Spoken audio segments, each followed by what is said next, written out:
Hi friends, you are welcome in my YouTube channel e-learning with Akki. Friends, जैसा कि आप सबको पता होगा, ये हमारी यूपीपीसीएस पर जो यूपीपीसीएस 2020 हमारा टारगेट है उस पर क्रैश कोर्स चल रहा है। तो इसमें आज हमारा तीसरा वीडियो है। पिछले वीडियो में हमने हालांकि जैन धर्म भी इंक्लूड करना चाहा था, लेकिन लंबा वीडियो हो रहा था इसलिए नहीं कर पाया। तो इसमें हम जैन धर्म और मौर्य काल देखेंगे, मौर्य साम्राज्य के बारे में, मौर्य के पूर्व साम्राज्य के बारे में। अगले वीडियो में हमारा मौर्य साम्राज्य और मौर्य के बाद का मौर्योत्तर काल का आएगा और उसके बाद गुप्तोत्तर काल आएगा। तो इसमें देखते हैं जैन धर्म और मौर्य पूर्व काल, मौर्यों के पूर्व राजनीतिक दशाएं क्या थी भारत देश में, इसके बारे में देखेंगे। तो हम स्टार्ट करेंगे वीडियो आज का जैन धर्म का। उसके पहले थोड़ा सा हम बात कर लेते हैं कि हमारी तैयारी कैसी होनी चाहिए, तैयारी के बारे में। तो दोस्तों, मैंने पिछले वाले वीडियो में आपको बताया था कि इस समय ज़्यादा कई लोग लास्ट समय क्या होता है, बहुत सारी बुकों की तरफ भागते हैं। तो ऐसा मत करना, आपका जो बुक फॉलो करते थे पहले से उसी को फॉलो करना और कोई दूसरी कई सारे बुक की तरफ मत भागना, ठीक। तो थोड़ा सा और देख लेते हैं। दोस्तों, आपने सुना होगा कि जब द्रोणाचार्य ने पूछा अर्जुन से तुम्हें क्या दिखाई दे रहा है, तो उन्होंने क्या बोला, केवल चिड़िया की आँख दिखाई दे रहा है।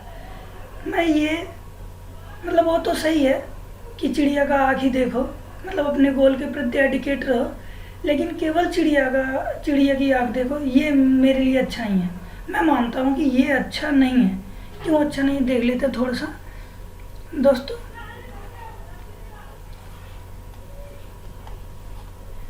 चिड़िया मान लो इसे अच्छा नहीं बना पाता मैं, तो ये चिड़िया की आँख, आपने निशाना लगाया तीर से चिड़िया की आँख के लिए। निशाना हो सकता है आपके तीर को बीच में डाइवर्ट करने के लिए कोई निशाना लगा रहा हो।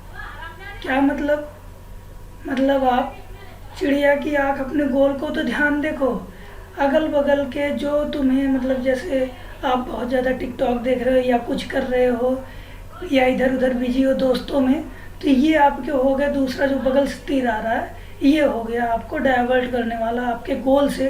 तो इसको भी ध्यान दो, इनको भी ध्यान दो। कहने का क्या मतलब है, इनकी तरफ मत भागो। ये अगर कहीं से आपको गुमराह करना चाहते हैं तो इसको ऐसा करो, पहले इन्हें नष्ट कर दो, पहले इसे ही नष्ट कर दो, फिर आप अपना लक्ष्य एकदम डेडिकेट होके लगाओ और सीधा चिड़िया की आँख भेज दो। यूपीपीसीएस 2020 निकाल लो आप। चलो दोस्तों, हम शुरुआत करते हैं वीडियो की। ये हो गया एक अच्छे से शुरुआत करने के लिए, आगे चलते हैं। हाँ, तो दोस्तों, जैन धर्म के बारे में देखेंगे हम। आज का हमारा जो पहला टॉपिक जैन धर्म। आज का हमारा पहला टॉपिक जैन धर्म। ये बौद्ध धर्म के लगभग समकालीन था। जैन धर्म में दोस्तों, इसे अगर इसकी जो भी व्याख्या है उसके अनुसार माना जाए, जो मान्यता है उसके अनुसार माना जाए, तो ये जैन धर्म बौद्ध धर्म से बहुत पहले का जाता है। इसमें 24 तीर्थंकर माना जाता है। 24 तीर्थंकर हुए थे। तीर्थंकर का महापुरुष हुए थे जो जैन धर्म को स्थापित किए, जैन धर्म का विकास किए, जैन धर्म को एक तरह से जैन धर्म का स्टेप बाय स्टेप उसका विकास किए। ये जैन धर्म के प्रवर्तक 24 तीर्थंकर माने जाते हैं। तो 24 तीर्थंकर की अगर ये अवधारणा को स्वीकार कर ली जाती है तो ये बौद्ध धर्म के समकालीन नहीं बल्कि बौद्ध धर्म से बहुत पुराना हो जाता है, क्योंकि ये इसके जो लास्ट तीर्थंकर हैं, जिसको आप जानते होंगे जैन धर्म के वास्तविक संस्थापक भी माने जाते हैं, वो महावीर जैन, वो थे बौद्ध धर्म के गौतम बुद्ध के समकालीन थे। तो इसका ये बहुत पुराना भी हो सकता है। तो फिर भी मान्यता को बाद में हम देखेंगे, मान्यताओं पे ज़्यादा नहीं जाएंगे, लेकिन थोड़ा उसके बारे में देख लेते हैं क्योंकि क्वेश्चन आता है। तो थोड़ा देख लेते हैं। पहला तीर्थंकर, जो प्रथम तीर्थंकर हुए थे प्रथम तीर्थंकर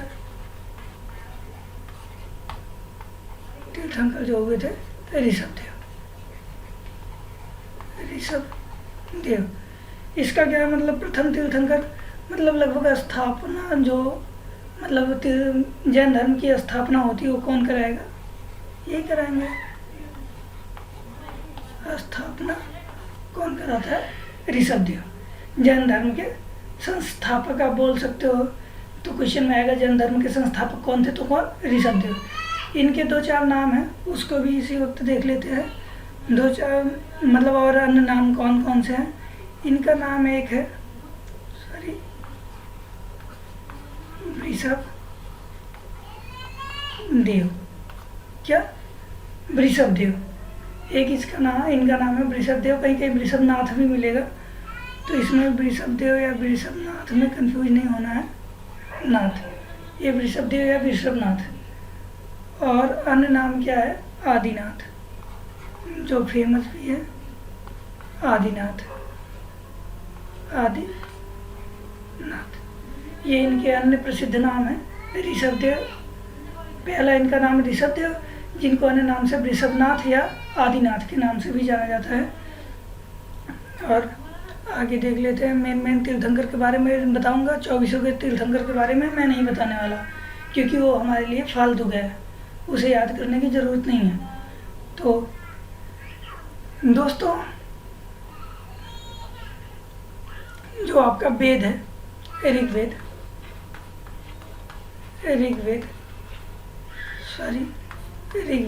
इसमें 2 तीर्थंकरों का नाम होता है। एक पहले है और एक 22वें है। तो इन दोनों का पहले का नाम तो आपको बता ही दिया ऊपर, ऋषभदेव। चलो यहाँ एक बार देख लेते हैं। ऋषभदेव। और जो 22वें तीर्थंकर थे, इनका क्या नाम था? अरिष्टनेमी।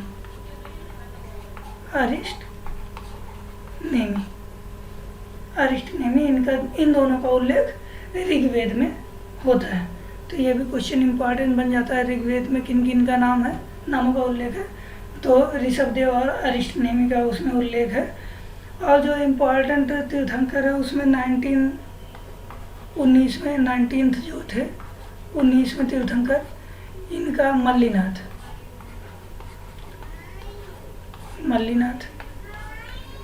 इम्पॉर्टेंट थे। क्यों इम्पॉर्टेंट थे ये भी जानना जरूरी हो जाता है। तो क्यों इम्पॉर्टेंट थे? कुछ इन्हें स्त्री मानते हैं, कुछ इन्हें पुरुष मानते हैं।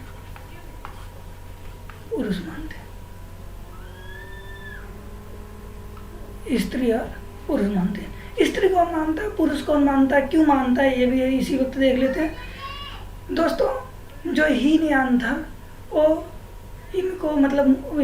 था वो मानता था कि मोक्ष की प्राप्ति जो होगी वो कोई भी व्यक्ति मतलब पुरुष ही पा सकता है, स्त्री नहीं पा सकती मोक्ष की प्राप्ति।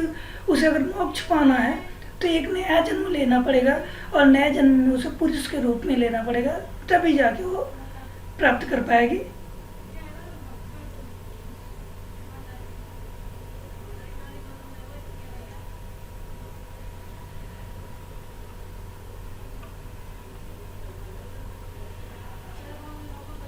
जब ही जाके वो प्राप्त कर पाएगी मोक्ष। तो मतलब स्त्री कौन मानेगा? महायान के समर्थक, महायानी जो होंगे, और हीनयानी जो होंगे, इन्हें पुरुष मानेंगे। तो ये दोनों ये कहानी थी। आगे चलते हैं। मल्लीनाथ के बारे में हो गया। तो इसे एक तरीके से महायानी हीनयानी को अन्य नाम से, मैं इसे आपको गलती से उससे जोड़ दिया, बौद्ध धर्म से। महायानी हीनयानी ना होके ये श्वेतांबर हो जाएंगे, श्वेतांबर, और ये दिगंबर। ठीक दोस्तों, इसे क्लियर मतलब फिर से सही कर लेना, गलती से हो गया। चलो आगे चलते हैं। इसके बाद जो इम्पोर्टेंट तीर्थंकर है वो 23वें तीर्थंकर 23वें तीर्थंकर पार्श्वनाथ। पार्श्वनाथ ये क्यों प्रसिद्ध है, क्यों इम्पोर्टेंट है, इसे देख लेते हैं। पार्श्वनाथ जो थे, जो पंच महाव्रत है उसमें से 4 इन्होंने ही दिया था, 4 इन्होंने दिया था। 5वां जो व्रत था वो क्या था, ब्रह्मचर्य। इसे 24वें और अंतिम तीर्थंकर और जो जैन धर्म के वास्तविक संस्थापक माने जाते हैं उन्होंने दिया था ब्रह्मचर्य को। 5वें तो जाके महाव्रत होता है, पंच महाव्रत, ये ब्रह्मचर्य कौन दिया था, मतलब महावीर जैन ने। और देख लेते हैं 4 कौन कौन से इन्होंने दिए थे। एक इनका है सत्य, दूसरा है अहिंसा, तीसरा क्या है अस्तेय, और क्या है अपरिग्रह।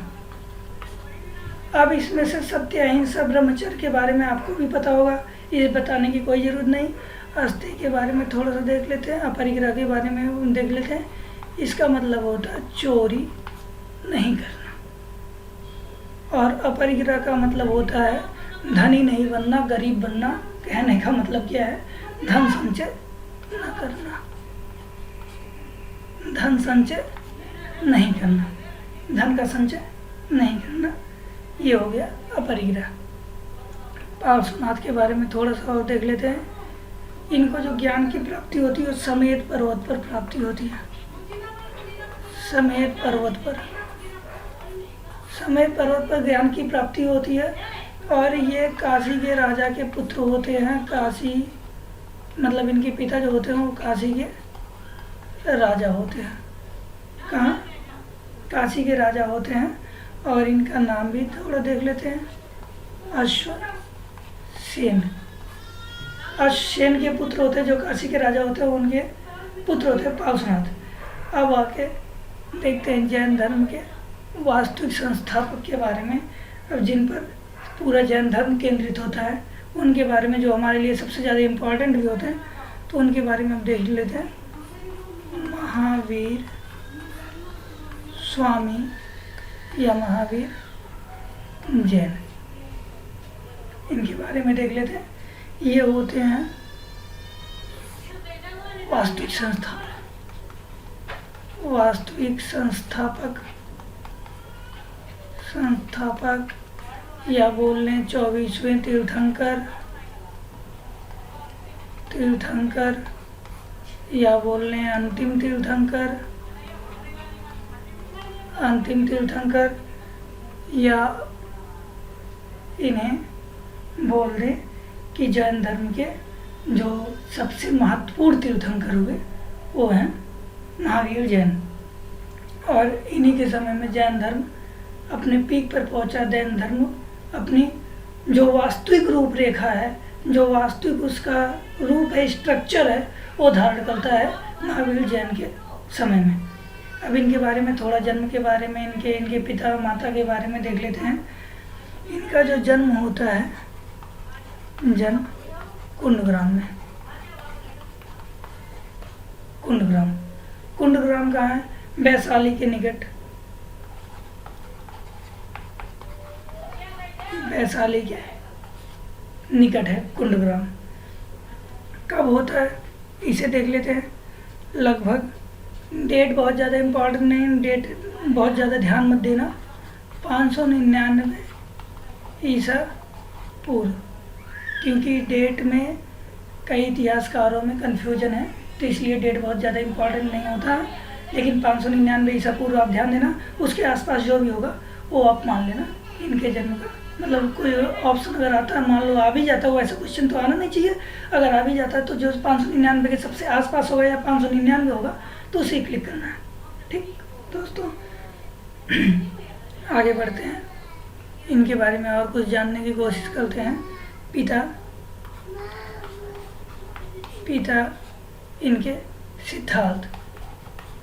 बुद्ध को मत समझ लेना, उनका भी नाम बचपन का सिद्धार्थ था। सिद्धार्थ ये जो होते हैं ज्ञात्रिक कबीले के मुखिया होते हैं। कबीले के मुखिया, प्रधान, शासक, कुछ भी कह सकते हो। तो ज्ञात्री कबीले के मुखिया होते हैं सिद्धार्थ जी, जो महावीर जैन के पिता होते हैं। आगे चलते हैं दोस्तों, माता के नाम देख लेते हैं। माता के बिना तो सब कुछ अधूरा है। यही तो जन्मदात्री होती है हमारी, तो इनके बारे में, इनकी माता के बारे में जरूरी हो जाता है देखना। माता का नाम क्या था? त्रिशाला।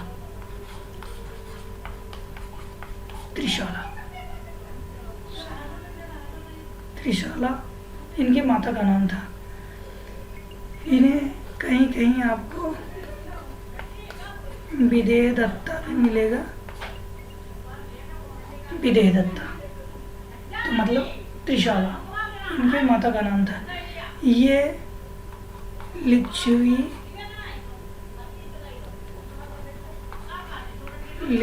गणराज्य के जो मुखिया होते हैं चेटक। कौन? लिच्छवी गणराज्य के मुखिया चेटक या लिच्छवी गणराज्य के राजा चेटक की बहन, चेटक की बहन होती हैं। तो ये भी क्वेश्चन में आ चुका है, तो इसलिए ध्यान भी देना है। लिच्छवी गणराज्य जो है ये दोस्तों इसी वैशाली के है, जो अभी ऊपर पढ़ा था वैशाली, जहाँ इनका जन्म होता है कुंडग्राम। तो यही वैशाली के लिच्छवी होते हैं, मतलब लिच्छवी जो गणराज्य था ये वैशाली में था। आगे चलते हैं, पत्नी के बारे में देख लेते हैं। पत्नी, इनके बिना भी जीवन अधूरा होता है, तो इनके बारे में भी जानना बहुत ज़्यादा ज़रूरी हो जाता है। पत्नी का नाम क्या था? यशोदा। यशोदा इनके पत्नी का नाम था। ये कुंडिन्य क्षेत्र की थी, कुंडिन्य क्षेत्र एक गोत्र भी है। तो गोत्र, कुंडिन्य गोत्र की थी, कुंडिन्य गोत्र की पुत्री थी। मतलब इनका जो गोत्र था वो कौन था? कुंडिन्य गोत्र की थी यशोदा। और इनकी पुत्री भी हुई थी, इनसे पुत्री हुई थी जिसका नाम क्या था? अयोध्या। आपको अयोध्या भी मिलेगा, प्रियदर्शना भी मिलेगा। प्रियदर्शना, तो आपको नाम याद रखना, अयोध्या, प्रियदर्शना ये। और इनके एक शिष्य भी होते हैं बाद में, जो पहले इनके दामाद होते हैं। दामाद का मतलब जिसका शादी किससे हुआ? अयोध्या से। उनका नाम जमाली था। ये आगे चल के इनके शिष्य भी बनेंगे, तो आगे हम इनके बारे में थोड़ा और देखेंगे। तो ये दामाद नहीं। और आगे देखते हैं इनके बारे में कुछ। महावीर स्वामी को जो ज्ञान की प्राप्ति होती है, अब इनके ज्ञान के पास आते हैं। ज्ञान की प्राप्ति जिसे कैवल्य की प्राप्ति भी बोला जाता है। कैवल्य की प्राप्ति साल वृक्ष के नीचे होता है। उनका पीपल वृक्ष के नीचे, बौद्ध मतलब गौतम बुद्ध का, इनका साल वृक्ष के नीचे। साल वृक्ष के नीचे, साल आपको पता ही होगा एक वृक्ष होता है साल, तो उसी वृक्ष के नीचे हुआ था इनका ज्ञान की प्राप्ति। ज्ञान की प्राप्ति ये था कहाँ, ये भी देख लेते हैं। जरीम्बिक, कहाँ? जरीम्बिक ग्राम के पास। अब एक ग्राम कहाँ था? जरीम्बिक, ये था ऋजुपालिका नदी एक है, ऋजुपालिका नदी के तट पर बसा था। ऋजुपालिका नदी के तट पर बसा था जरीम्बिक ग्राम। यहाँ पर इनको कैवल्य की प्राप्ति होती है, जब कैवल्य की प्राप्ति हो जाती है तो इन्हें कुछ नए नाम दिए जाते हैं। केवलिन, केवलिन, जिन, ये इनके नए नाम होते हैं। जिनका मतलब होता है दोस्तों विजेता, विजेता। अन्य नाम इनको निर्ग्रंथ, निर्ग्रंथ। इसका मतलब बिना ग्रंथ का नहीं, इसका मतलब ये नहीं होता कि बिना ग्रंथ का। निर्ग्रंथ का मतलब होता है, एक मिनट, निर्ग्रंथ थोड़ा सा गलत लिख दिया। तो निर्ग्रंथ का मतलब होता है जो बंधनों से मुक्त हो, जो बंधनों से मुक्त हो। और इनके अनुयायी इस तरह से निर्ग्रंथ नाथ कहलाते हैं। निर्ग्रंथ नाथ या निर्ग्रंथ पंथी, इनके अनुयायी निर्ग्रंथ नाथ, बंधनों से मुक्त। आगे देखते हैं दोस्तों, इनके जैसा कि मैंने पहले बताया था, इनके शिष्य भी बनते हैं, इनके दामाद। तो इनके जो इसके बाद प्रथम शिष्य बनते हैं उनका नाम जमाली होता है, जो इनके दामाद भी होते हैं, अयोध्या के पति होते हैं। तो ये इनके प्रथम शिष्य बनते हैं। प्रथम जैन भिक्षुणी जो बनती हैं, प्रथम जैन भिक्षुणी मतलब प्रथम जो स्त्री बनती है शिष्य, भिक्षुणी जो बनती हैं, इनका नाम क्या था? चंपा। चंपा एक कौन थी? दधिवाहन की शासक होता है एक, दधिवाहन की पुत्री थी। दधिवाहन की पुत्री चंपा इनकी प्रथम शिष्य बनती है, मतलब प्रथम जैन भिक्षुणी बनती है। आगे चलते हैं। महाव्रतों के बारे में जो इन्होंने एक नया जोड़ा था ब्रह्मचर्य, उसके बारे में हमने आगे भी चर्चा कर लिया है। तो यहाँ पे थोड़ा और आगे देखते हैं उनसे आगे। इन्होंने ब्रह्मचर्य का पालन गृहस्थों के लिए क्या था? कठिन था। मतलब 5 महाव्रतों का पालन गृहस्थों के लिए बहुत ज़्यादा कठिन था। चोरी ना करना, ये तो मान लो कर सकते हो, चोरी ना करना, लेकिन अस्थिर धन का संग्रह ना करना आपातकाल में ऐसी कोई दशा आ जाती है जहाँ पे ज़रूरी होता धन, तो वहाँ पे आपका कैसे मतलब जीवन निर्वाह होगा। तो उसके लिए कुछ इन्होंने उसमें ढील दी और वही कहा महाव्रत चेंज हो गया, महाव्रत जो व्रत है वो चेंज हो गया अणुव्रतों में। अणुव्रतों में ये मतलब थोड़ा सा उसमें ढील दे दिए। तो गृहस्थों के लिए ये था अणुव्रत, उनके लिए महाव्रतों का पालन करना अनिवार्य नहीं था।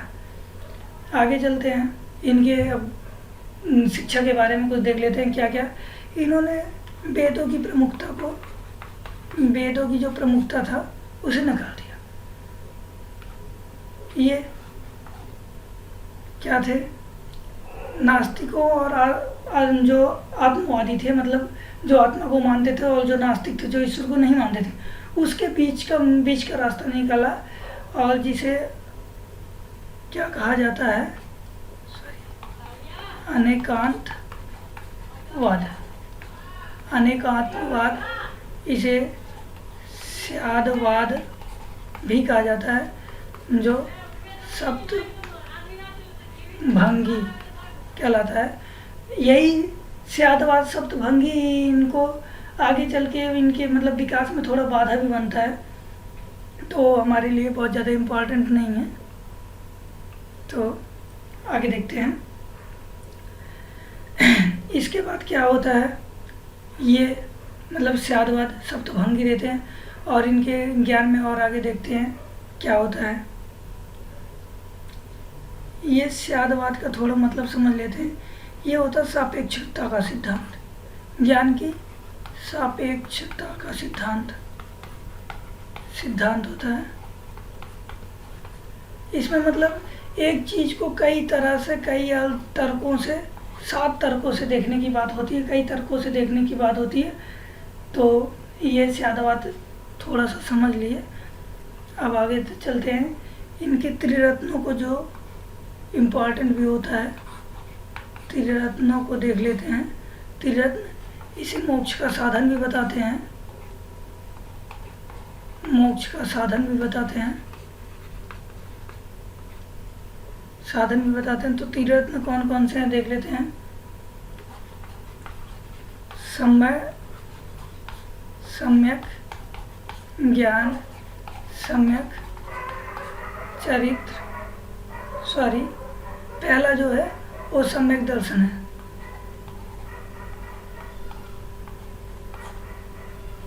तो मतलब एक क्रम में था, तो इसलिए मुझे उसे ऊपर लिखना पड़ा। तो पहला सम्यक दर्शन, सम्यक ज्ञान और सम्यक चरित्र, सबके आगे सम्यक लगा हुआ है, ध्यान देना। त्रिरत्न कौन थे?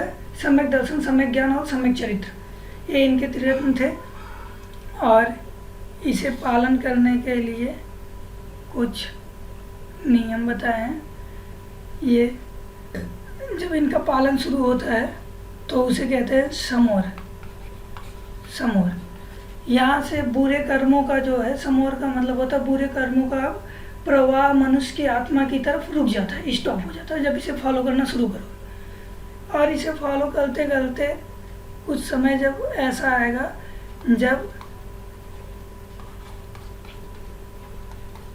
एक समय ऐसा आएगा जब अब जो पहले से आपने जो आपके आत्मा में जो भी बुरे कर्म मतलब हो गए थे, आपके आत्मा में जो बुरे कर्म समाहित हो गए थे, उनका नष्ट होना शुरू हो जाएगा। उसे बोलेंगे निर्जरा। समोर बुरे कर्मों का प्रवाह जो है वो रुक जाएगा, स्टॉप। और यहाँ से बुरे कर्म ही नष्ट होना शुरू हो जाएंगे। इसके बाद जो लास्ट आता है वो आता है मोक्ष, जहाँ आप शरीर त्याग कर आप, जिसे संलेखना भी इसमें बोला जाता है। शरीर मतलब आपका जो बुरे कर्म जब पूरी तरह से नष्ट हो जाएंगे तो आप खाना पीना छोड़ दोगे, आपको ज्ञान की प्राप्ति हो जाएगी, खाना पीना छोड़ दोगे और आप धीरे धीरे करके अपने शरीर को त्याग दोगे। इसे संलेखना भी बोला जाता है, मोक्ष। आगे चलते हैं, महावीर की मृत्यु देख लेते हैं। लगभग 527 ईसा पूर्व में महावीर की मृत्यु हो जाती है। कहाँ होती है? पावापुरी में महावीर की मृत्यु हो जाती है। पावापुरी कहाँ है? राजगिरी के समीप, जो उस समय मगध साम्राज्य की राजधानी थी। मगध वंश नहीं, मगध साम्राज्य की राजधानी भी थी। तो 327 ईस्वी में, उस समय ये 72 वर्ष की उम्र थे। वैसे ये पूछा नहीं जाएगा, लेकिन मान लो बाय द चांस पूछ लिया तो अभी हमें ध्यान रखना है। 72 वर्ष की उम्र में इनका देहावसान हो जाता है। ये मतलब अपना शरीर त्याग देते हैं। मृत्यु के बाद जो पहला अध्यक्ष बनता है, मतलब प्रथम इनका अनुयायी, सबसे मेन जो बनता है इनका प्रथम अनुयायी, वो क्या होता है? मतलब जो जैन धर्म को आगे बढ़ाने का जिसका काम होता है, उसका नाम होता है सुधर्मन। क्या? सुधर्मन। ये प्रथम अध्यक्ष बनता है। ये इनके 11 गणधरों में से एकमात्र बचा हुआ, जो मृत्यु के बाद 11 गणधर इनके होते हैं, 11 अनुयायी होते हैं, गणधर होते हैं, इनके अनुयायी होते हैं। उसमें बचा, इनके मृत्यु के बाद बचा एकमात्र व्यक्ति होता है जो आगे चलकर अध्यक्ष बनता है इनके मृत्यु के बाद।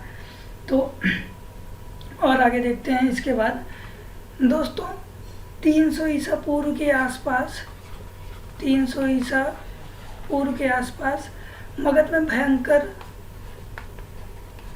अकाल पड़ता है। तो इस समय कुछ जो मतलब भद्रबाहु के नेतृत्व में कुछ जैन भिक्षु जो थे, वो दक्षिण में चले गए, कर्नाटका की तरफ। और कुछ यहीं रह गए जो स्थूलभद्र के नेतृत्व में थे।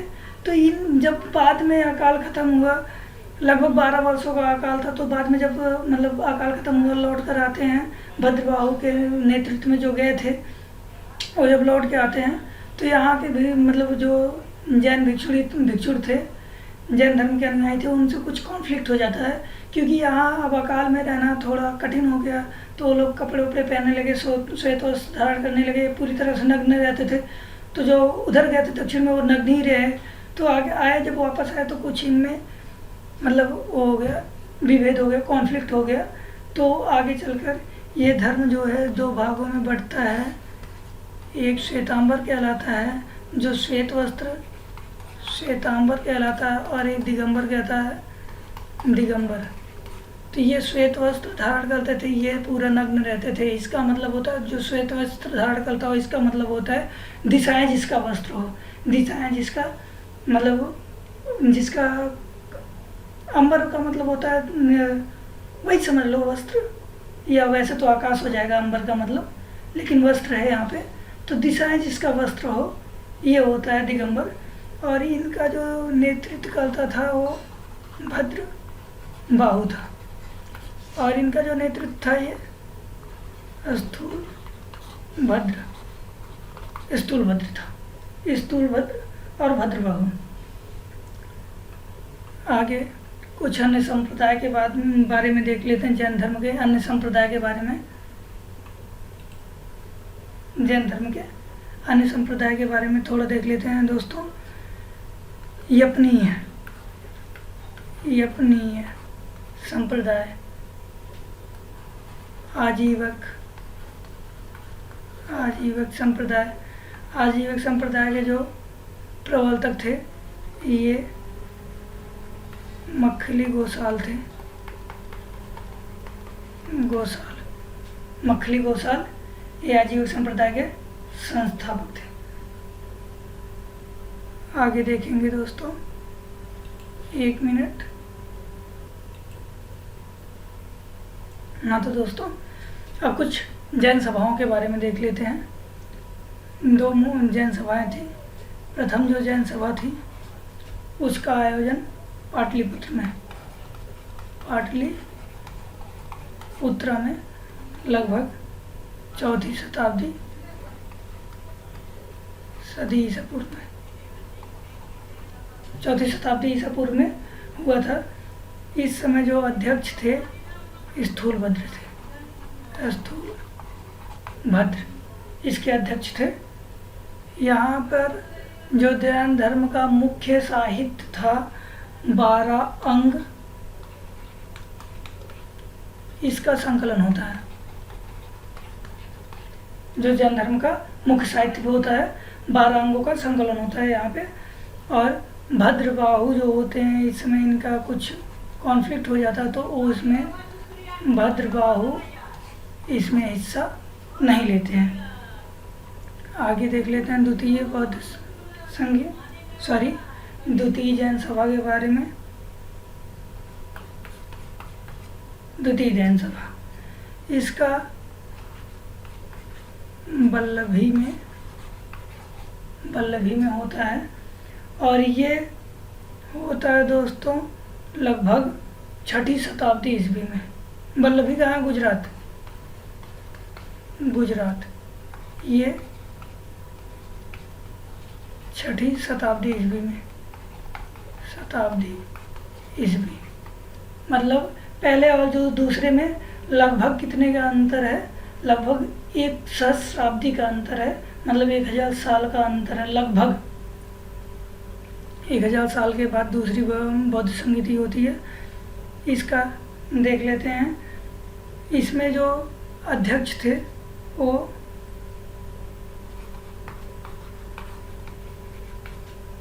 देवलधिगढ़ श्रमण थे। देवलधिगढ़ श्रमण इसकी अध्यक्षता वो करते हैं।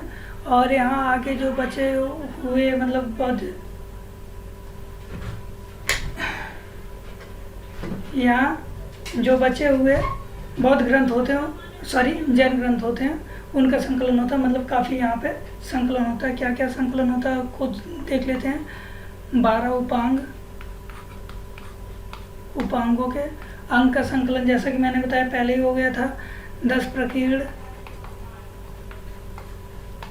प्रकीर्ण, 6 छेद सूत्र और 4 मूल सूत्र, अनुयोग सूत्र, ऐसे ऐसे कई साहित्य का यहाँ पे संकलन होता है। और जैन जो ये सारे जैन साहित्य, इनको जैन साहित्यों को आगम बोला जाता है। तो मतलब ऐसा क्वेश्चन आ सकता है कि जैन साहित्यों को क्या नाम दिया जाता है? आगम नाम दिया जाता है। जैन साहित्य आगम कहलाते हैं। और इसमें जो प्रमुख स्थान है, जो मैंने पहले भी बता दिया, प्रमुख स्थान 12 अंगों का होता है। और श्वेतांबर जो होते हैं दोस्तों, श्वेतांबर सभी को मानते हैं, सभी ग्रंथों को। और जो दिगंबर होते हैं, दिगंबर, ये मुख्यतः 12 अंगों को मानते हैं। 12 अंगों को प्रमाणिक मानते हैं और वे सभी को प्रमाणित मानते हैं। मतलब सभी उनके लिए बहुमूल्य हैं। श्वेतांबरों के लिए, दिगंबरों के लिए केवल 12 अंग ही बहुमूल्य हैं। अब कुछ इनमें अंतर भी देख लेते हैं श्वेतांबर दिगंबर में। श्वेतांबर और दिगंबर, इनमें कुछ जो मुख्य अंतर है वो देख लेते हैं। जैसा कि नाम से ही पता चल रहा है, श्वेतांबर दिगंबर में ये श्वेत वस्त्र धारण करते हैं। ये वस्त्र नग्न रहते हैं, मतलब वस्त्र रहित रहते हैं, नग्न, पूर्णतः नग्न रहते हैं। ये अपनी दिशाओं को अपना वस्त्र मानते हैं। और ये कहते हैं स्त्री भी मोक्ष प्राप्त कर सकती है, मतलब थोड़ा लचीला दिखा रहा है। ये कहते हैं स्त्री मोक्ष नहीं प्राप्त कर सकती, स्त्री मोक्ष प्राप्त करती श्वेतांबर कहते हैं, दिगंबर नहीं कहते। अब जब वो कहते हैं स्त्री मतलब मोक्ष नहीं प्राप्त कर सकती, ये कहते हैं स्त्री मोक्ष प्राप्त कर सकती है, तो यहाँ पे आता है जो 19वें तीर्थंकर मल्लीनाथ थे, इन्हें ये बता दे रहे हैं स्त्री, ये बता दे रहे हैं इन्हें पुरुष। ये कह रहे हैं इन्हें पुरुष है मल्लीनाथ, वो कह रहे हैं इन्हें स्त्री है श्वेतांबर और दिगंबर। अन्य जो महत्वपूर्ण है, ये कहते हैं कि ब्रह्मचर्य बहुत ज़्यादा जरूरी है, मतलब ब्रह्मचर्य को मेन मानते हैं मोक्ष के लिए। तो इसका क्या मतलब हुआ? अब जो उनकी पुत्री थी अयोध्या और उनकी शादी हुई थी, तो ये तो नकार देंगे दिगंबर, ना तो पुत्री थी ना तो उनकी शादी हुई थी। ये मानेंगे शादी भी हुई थी, ये मानेंगे पुत्री थी। मतलब ये उनकी पुत्री को स्वीकार करते हैं। अयोध्या नाम की उनकी पुत्री थी, उनकी शादी भी हुई थी। ये कहते हैं ना शादी हुई थी और शादी नहीं हुई थी, तो पुत्री कहाँ से होगी? तो ये पुत्री को नकार देते हैं और उन्हें अविवाहित मानते हैं। उन्हें ब्रह्मचर्य का मतलब ब्रह्मचारी मानते हैं, महावीर जैन को। अब कुछ जैन ग्रंथों के बारे में देख लेते हैं, उनके रचनाकार के बारे में। उससे भी क्वेश्चन बहुत ज़्यादा आते हैं, तो जल्दी जल्दी जैन ग्रंथों के बारे में। जैन ग्रंथ और उनके रचनाकार, तो जो अभी तक अंग उपांग देखे हैं, उनके अलावा जो जैन ग्रंथ हैं उनके बारे में थोड़ा देखेंगे। जो मुख्य जैन ग्रंथ कल्पसूत्र है, ये भद्रबाहु द्वारा लिखा गया। दोस्तों दिगंबर जो थे वो 12 अंगों को तो मेन मानते थे, 12 अंगों को प्रमाणित मानते थे, लेकिन कल्पसूत्र को भी उनके लिए एक बहुमूल्य रचना है। मतलब वो इसको भी बहुत ज़्यादा प्रमाणित मानते हैं, बहुत ज़्यादा ये महत्वपूर्ण मानते हैं। कौन मानता है? दिगंबर। भद्रबाहु दिगंबर के अनुयायी थे, दिगंबर के प्रवर्तक थे। आगे देखते हैं स्यादवाद मंजरी देखते हैं। ये मल्ली सेन द्वारा रचित किया गया यह ग्रंथ है। न्याय दीपिका ये धर्मभूषण द्वारा रचित है। इसके आगे देखते हैं श्लोक वार्तिका ये विद्यानंद स्वामी द्वारा रचित है। और भी दोस्तों कई सारे ग्रंथ हैं जो इम्पोर्टेंट है, केवल उसका ही यहाँ पे विवरण दिया जा रहा है और बाकी का विवरण नहीं दिया जा रहा है। तो और अन्य जो इम्पोर्टेंट लग रहा था मुझे वो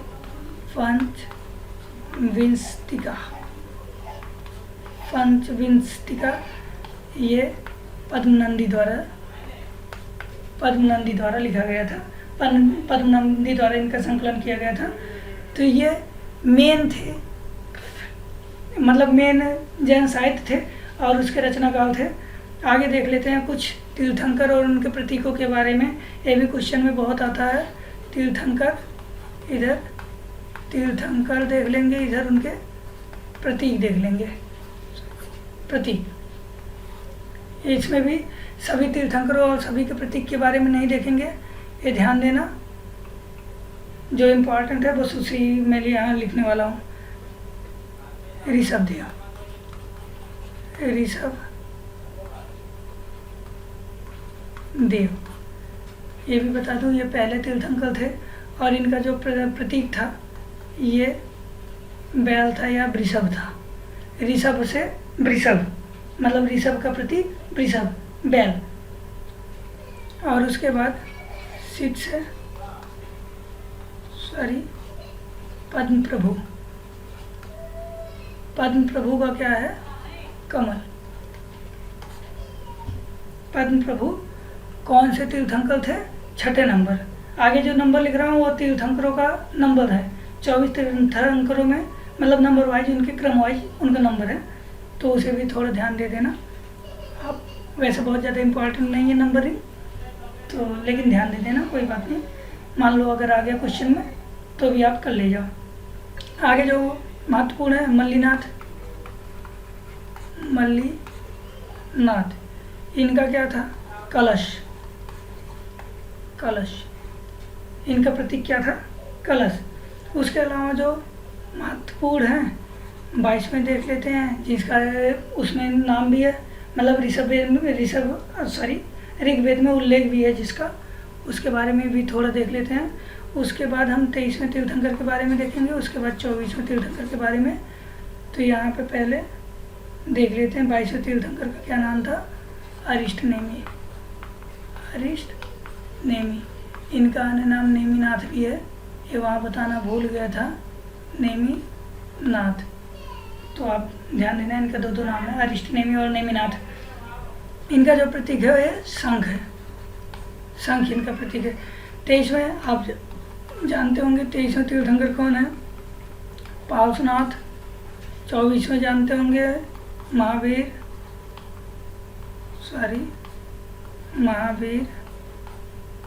स्वामी थे। तो इनके बारे में थोड़ा देख लेते हैं। इनका सर्प है और इनका क्या है? सिंह है। सिंह। महावीर का जो बलवान कौन होता है? सिंह होता है, ऐसे याद कर लेना। पार्श्वनाथ उनका सर्प। उनके लिए कोई ट्रिक मेरे समझ में नहीं आया। आगे देख लेते हैं थोड़ा। अब जैन धर्म और बौद्ध धर्म में थोड़ा मूल अंतर देख लेते हैं। जैन धर्म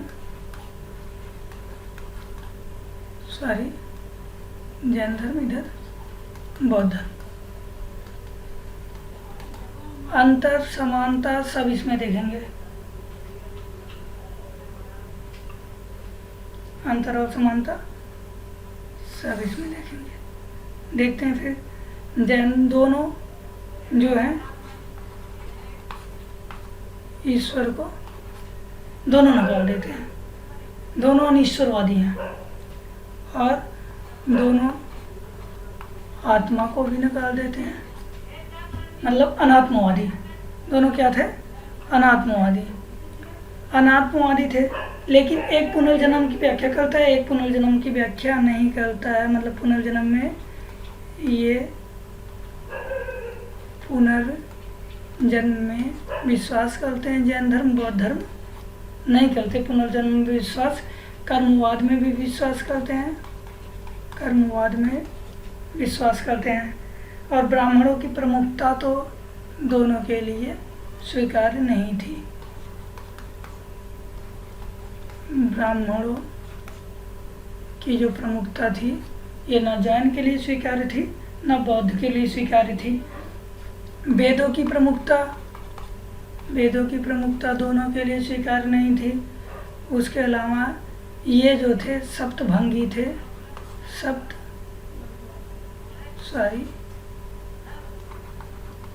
सप्तभंगी, जैन धर्म सप्तभंगी थे और ये मध्यम मार्गी थे, मध्यम मार्गी। इस तरह से जैन धर्म खत्म होता है। अब हम आगे देखते हैं जैन धर्म के बाद और मौर्य काल शुरू होने, मतलब जैन धर्म के समकालीन भी और मौर्य वंश शुरू होने के पहले के बीच की राजनीतिक घटनाएं क्या क्या थी, इसके बारे में देख लेते हैं। एक तरह से मतलब जैन धर्म और बौद्ध धर्म के समकालीन भारत की स्थिति क्या थी, इसके बारे में थोड़ा हम देख लेते हैं। तो अब हम अपने वीडियो को आगे बढ़ाते हैं। मतलब हम कब के देखने जा रहे हैं, 6ठी शताब्दी ईसा पूर्व की बातें हम करने जा रहे हैं। उस समय राजनीतिक दशाएं क्या थी, भारत में कैसी स्थिति थी, राजनीति कैसी थी, राजनीतिक दशाएं कैसी थी। और देखते हैं फिर 16 महाजनपदों का उल्लेख सभी सुने होंगे। 16 महाजनपदों का उल्लेख होता है। ये मुख्यतः उत्तर भारत में थे, उत्तर भारत में, उत्तर पश्चिम भारत में यही थे।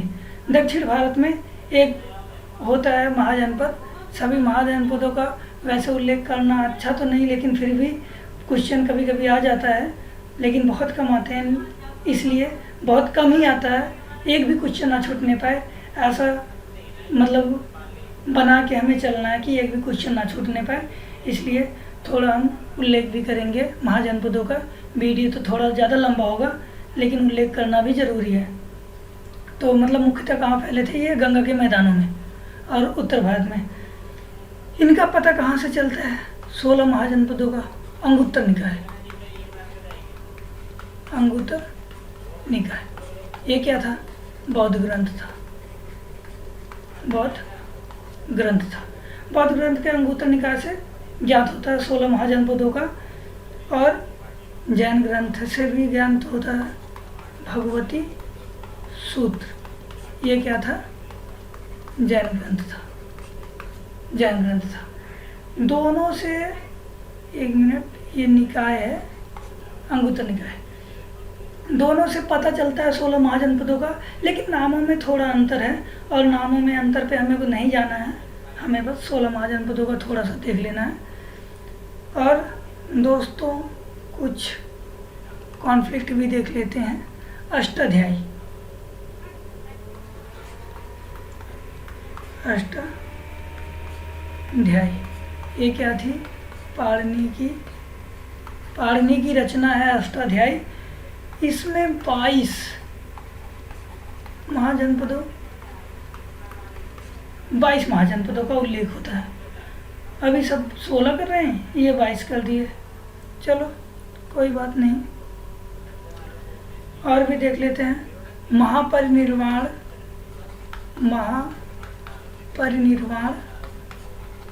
सूत्र, ये क्या था, ये भी बौद्ध ग्रंथ था, बौद्ध ग्रंथ। इसमें बौद्ध के समकालीन 6 महानगरों का उल्लेख होता है। मतलब 6 महानगर थे बौद्ध के समकालीन, इनका अस्तित्व था बौद्ध के समकालीन भी।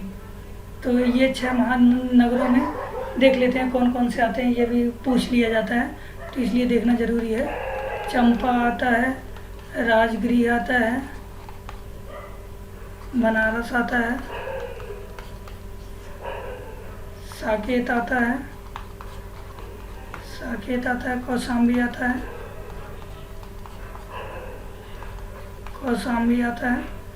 और क्या आता है, श्रावस्ती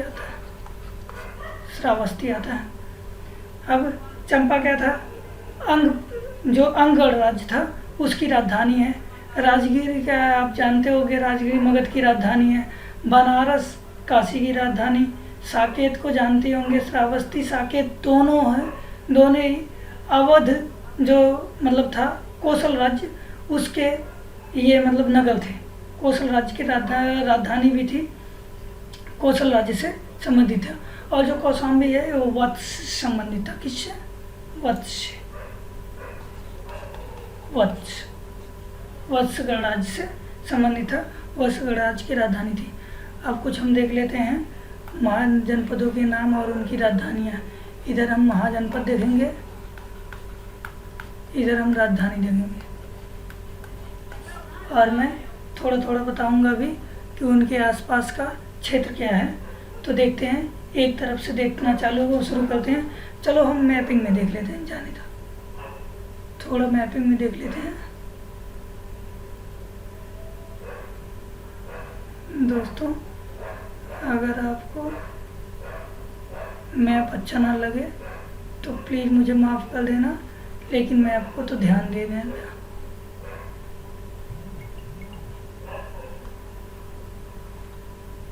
ठीक, अच्छा नहीं लग रहा हो मैप, कोई बात नहीं, लेकिन इससे ज़्यादा अच्छा मैं नहीं बना सकता। चलो यहाँ से देखते हैं, थोड़ा और देख लेते हैं, पाकिस्तान भी बना देते हैं। ये भी भाई साहब हमारे साथ में ही रहते हैं, तो इनके बारे में देख लेते हैं। गांधार, तक्षशिला जिसकी राजधानी थी, गांधार की राजधानी तक्षशिला। ये लगभग पेशावर वाला पार्ट, पाकिस्तान वाला पार्ट है। तक्षशिला जिसकी राजधानी थी, मतलब उत्तर पश्चिम में था ये। इसके बाद क्या आता है, कंबोज। ये लगभग ये दक्षिणी कश्मीर का हिस्सा, दक्षिणी कश्मीर जिसकी राजधानी हाटक था और राजपुर। हाटक राजपुर का कंबोज की राजधानी होता है। ये कौन था? ये दक्षिणी कश्मीर का हिस्सा, राजौरी का हिस्सा है। और ये यहाँ पे जयपुर मतलब राजस्थान का हिस्सा। ये क्या था? मत्स्य जिसकी राजधानी, मत्स्य गणराज्य जिसकी राजधानी विराट। ये मत्स्य जिसकी राजधानी विराटनगर थी, जयपुर का प्रदेश। उसके बाद आ जाओ यहाँ दिल्ली के आसपास का क्षेत्र, ये था कुरु गणराज्य जिसकी राजधानी क्या थी? इंद्रप्रस्थ थी। ये इसमें आता है मेरठ और दिल्ली का क्षेत्र आता है इसमें। और थोड़ा देखते हैं आगे बढ़ के, कुरु के बाद पांचाल देख लेते हैं। इसी के आसपास पांचाल थी जिसकी राजधानी आई छत्र थी, और इसमें बरेली, बदायूं और फर्रुखाबाद का क्षेत्र आता है। और थोड़ा सा नीचे आ जाओ, मथुरा का क्षेत्र आ जाता है। मथुरा किसमें थी? सूरसेन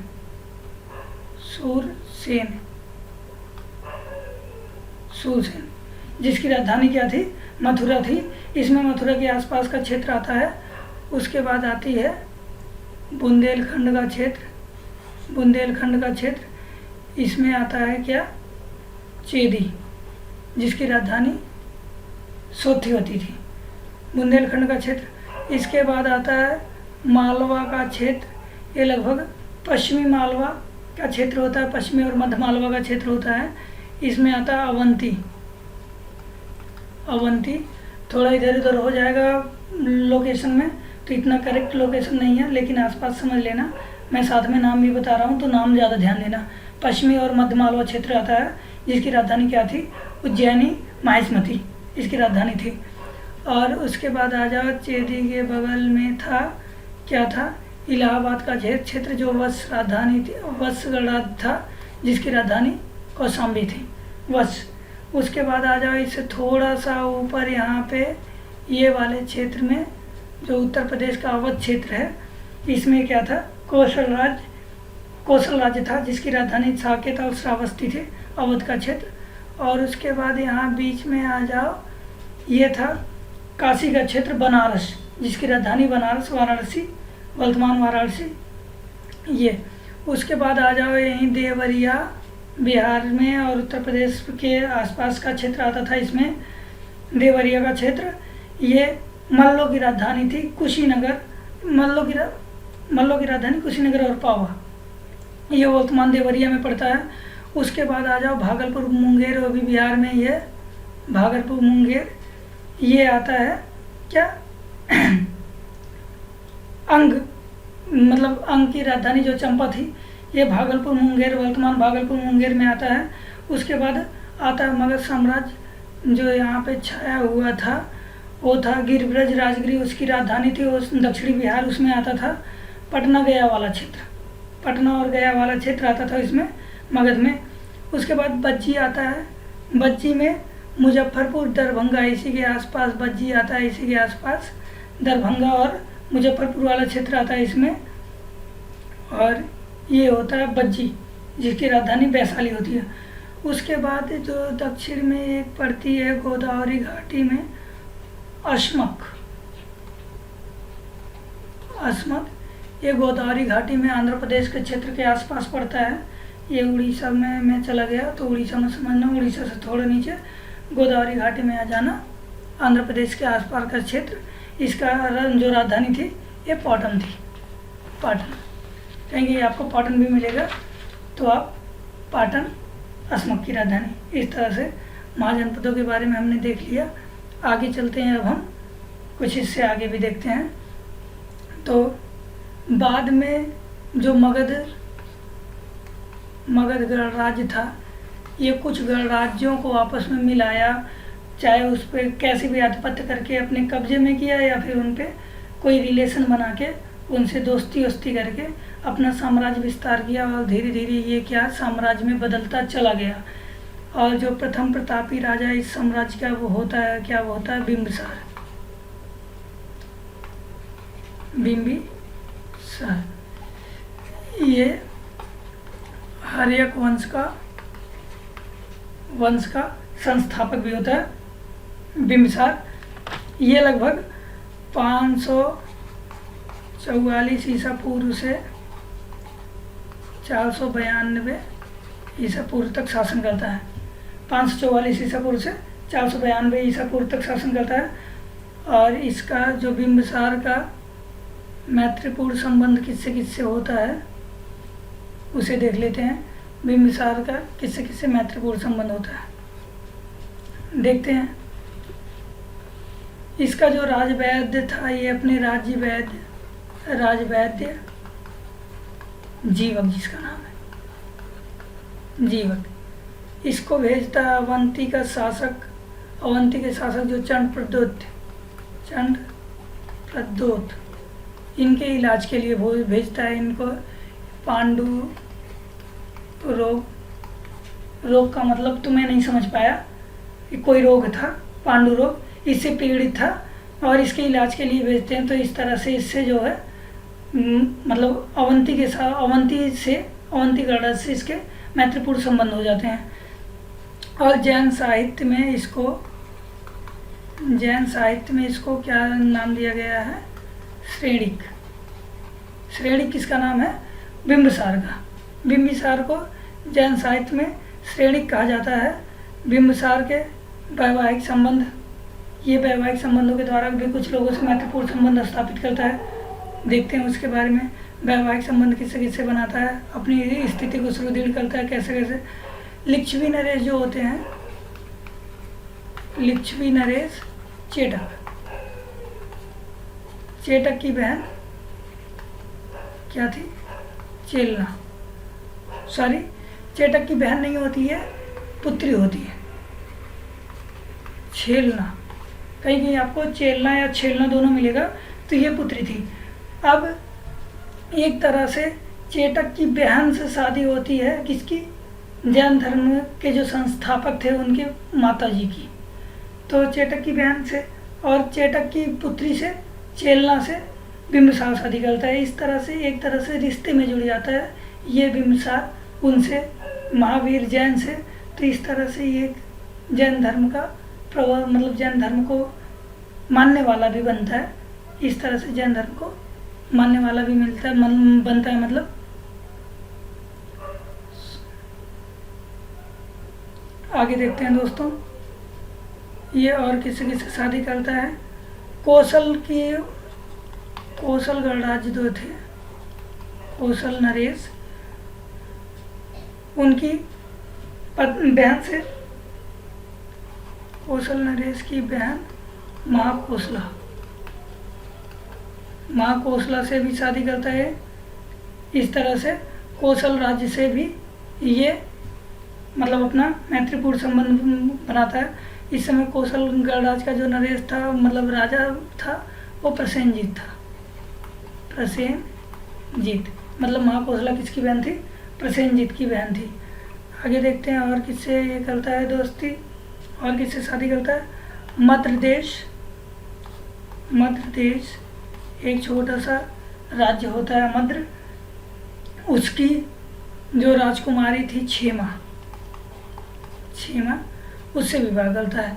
इस तरह से इनका सहयोग मद्रों का सहयोग प्राप्त करता है।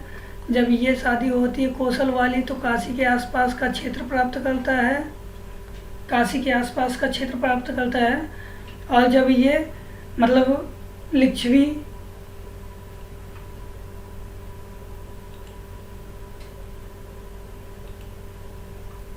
जब ये लिच्छवियों से शादी करता है तो मगध की उत्तरी सीमा इसकी जो है सुरक्षित हो जाती है। मगध की उत्तरी सीमा मतलब उत्तर में स्थित लिच्छवी, तो उत्तरी सीमा एक तरह से सुरक्षित हो जाती है। इस तरह से अपनी स्थिति जो है इसने सुदृढ़ किया। आगे देखते हैं दोस्तों। बौद्ध और जैन ग्रंथों के अनुसार इसका जो उत्तराधिकारी होता है अजातशत्रु शत्रु।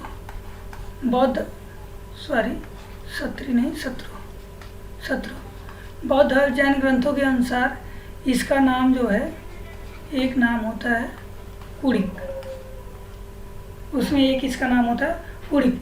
और बौद्ध और जैन ग्रंथ कहते हैं ये अपने पिता जो बिंबिसार था, बिंबिसार इनको कैद कर देता है, कैद कर देता है। बिंबिसार को कैद करके ये बनता है शासक। कब बनता है ये भी देख लेते हैं। 492 ईसा पूर्व में, 492 ईसा पूर्व में शासक बनता है और 460 ईसा पूर्व तक शासन करता है।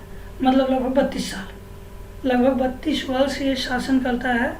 और ये भी अपने पिता की तरह साम्राज्यवादी भी था, और ये भी कई लोगों से विवाह से युद्ध की सब नीतियाँ अपनाई इसने, विवाह की भी नीति अपनाई और युद्ध की नीति भी अपनाई। तो कौशल राज्य से इसका कुछ झगड़ा होता है, लड़ाई होता है, मतलब इसका युद्ध होता है, लेकिन कोई भी असली मतलब ये निर्णायक स्थिति में नहीं पहुंच पाता, निर्णायक सफलता नहीं प्राप्त कर सकता। और कौशल नरेश प्रसेनजीत की पुत्री वाजिरा से विवाह करके दोस्ती कायम कर लेता है। प्रसेनजीत की पुत्री वाजिरा से विवाह करके, प्रसेनजीत की बहन से शादी किए थे पिताजी इनके अजातशत्रु के, और प्रसेनजीत की बेटी से वाजिरा से ये शादी कर लिए। तो दोनों में आपस में भी रिश्ता कायम हो गया फिर से दोबारा। आगे देखते हैं और जो इम्पोर्टेंट कौशल के मतलब मगध के इम्पोर्टेंट जो शासक थे उनके बारे में थोड़ा देख लेते हैं। अजातशत्रु का एक उत्तराधिकारी होता है उदयन, आपको उदयन भी मिलेगा, उदयन, तो जो भी होगा वही सही है। ये क्या करता है? पाटलिपुत्र नगर बसाता है, पाटलिपुत्र नगर बसाता है और उसे पहले जो राजधानी थी राजगृह, उसे ट्रांसफ़र करके राजधानी स्थानांतरित करके क्या कर देता है? पाटलिपुत्र कर देता है। तो पाटलिपुत्र की स्थापना और पाटलिपुत्र को राजधानी किसने बनाया? उदयन ने। इस तरह से ये भी क्वेश्चन इंपॉर्टेंट है दोस्तों यूपीपीसीएस के लिए। आगे हम देखते हैं मगध वंश के अन्य जो मतलब यहाँ पे अन्य वंश शासन किया था उसके बारे में देखते हैं। अन्य वंशों के बारे में देखेंगे दोस्तों। अन्य वंश में शिशुनाग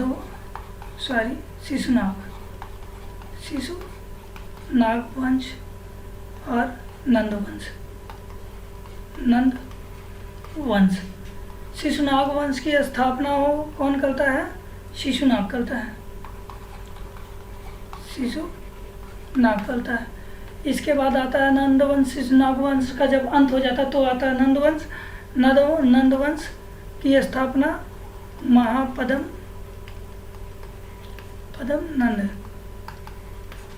नंद करता है।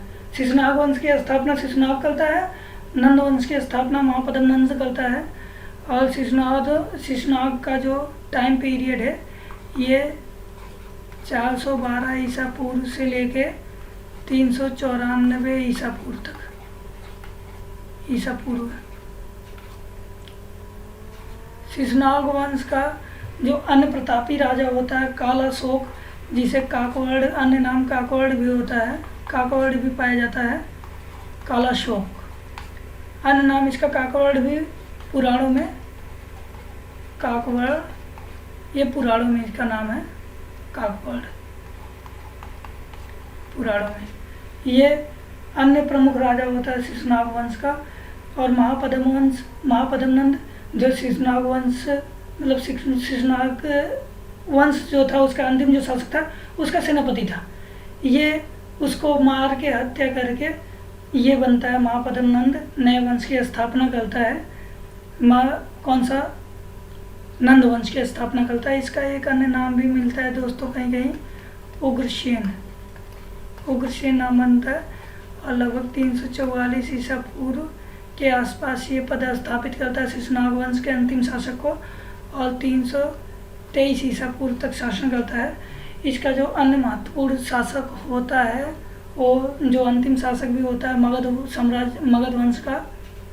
साम्राज्य का अंतिम शासक भी होता है। इसके बाद मौर्य की साम्राज्य की स्थापना होती है, मगध में मौर्य साम्राज्य की स्थापना होती है, वो होता है अंतिम शासक घनानंद। ये नंद वंश का भी अंतिम शासक है और मगध साम्राज्य का भी अंतिम शासक है। इसे रिप्लेस करते हैं कौन? चंद्रगुप्त मौर्य।